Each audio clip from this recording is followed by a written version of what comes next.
If I'm the Pistons organization, the general manager, that is, I'm unsure if I want to make a quick knee jerk type of movement at trade deadline.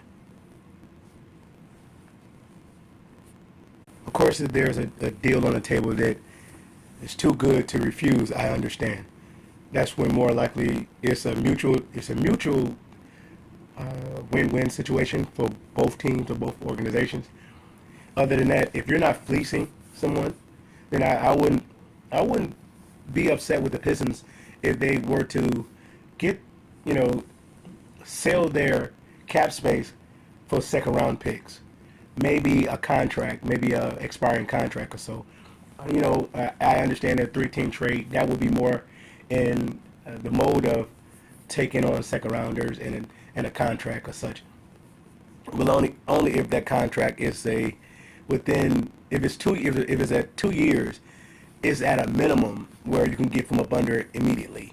It, I would say the likely case would be a 1 year or an expiring contract. Why? Because the team is excelling the way that it is. It doesn't need subtraction. It needs addition. Or I wouldn't even say need. It can use addition.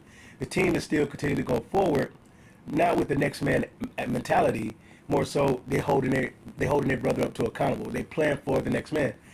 I want to head out like there's a specific play versus the Nets when Isaiah Stewart was coming.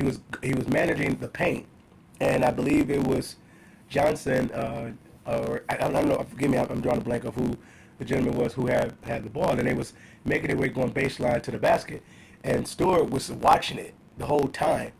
And as the guy was driving towards the baseline, before he got to the baseline, Stewart was going towards the paint. And by the time the guy got to close to put it up in the air, Stewart was already in the air blocking it. That's impressive. Yet the point that I'm making is that what happened next.